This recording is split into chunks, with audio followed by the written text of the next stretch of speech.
On April 3rd, 2016, AMC would release the Season 6 finale of The Walking Dead titled Last Day on Earth. In the episode, the main characters are introduced to a man by the name of Negan, leader of the Saviors. Rick's group, the main characters, had been in small clashes with said group throughout the latter half of Season 6, but when met face to face with one of the most evil villains at that point, our beloved characters would be in a position they'd found themselves in a few times before, but this time was different. Imminent death was on the horizon due to the amount of saviors that were killed during the clashes, and there was nothing Rick's group could do about it. With the help of the saviors, Rick's group were brought before Negan on their knees, lined up, ready for one of their heads to be smashed in with a baseball bat wrapped in barbed wire called Lucille. I won't spoil the episode, but for many of you that had tuned in, you would know the devastating outcome of someone's head being hit with such a bat, and couldn't even imagine that happening to someone in real life. But that's exactly what happened on one winter's night in 2018. The circumstances leading up to the incident on November 13th aren't known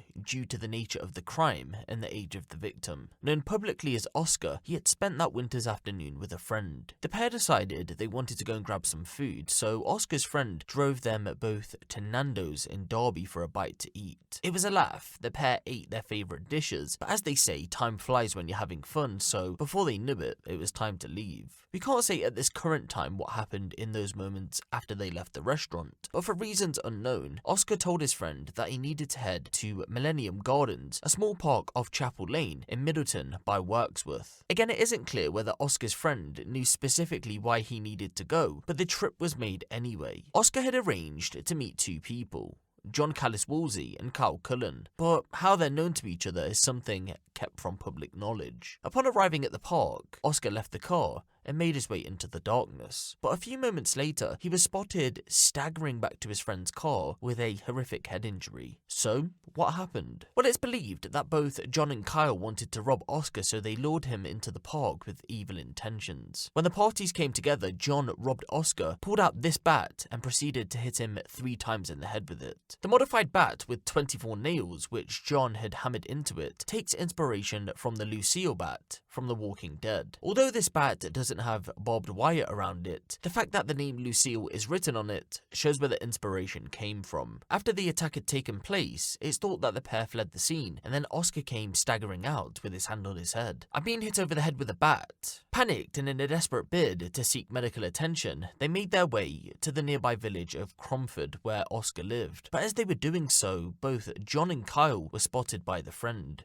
In order to make it to Oscar's home, he had to drive past the pair, but as he did so, he spotted John doing the floss. The floss, if anyone isn't aware, is a dance move from the video game Fortnite. People normally do the floss and other dance moves after killing rivals in the game to celebrate that they've killed another player. So John, in other words, was celebrating that he had just robbed and bashed Oscar's head in 3 times in a Walking Dead inspired attack.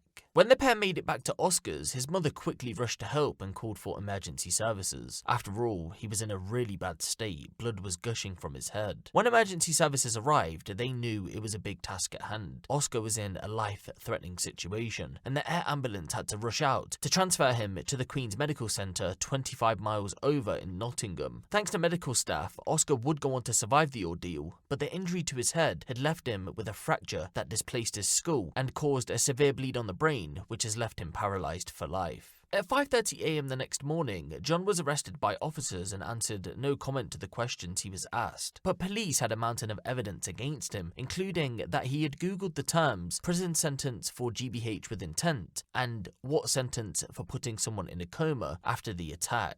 When the baseball bat was recovered by officers and was analysed by forensics, Oscar's DNA was found on one of the bent metal nails. Once evidence was collected by police, both were charged in connection with the incident and both pleaded guilty to the charges that were brought against them. In February of 2020, Kyle was jailed for conspiracy to commit robbery and was jailed for 12 months, while John, on the other hand, had pleaded guilty to GBH with intent and robbery. He was jailed for 8 years.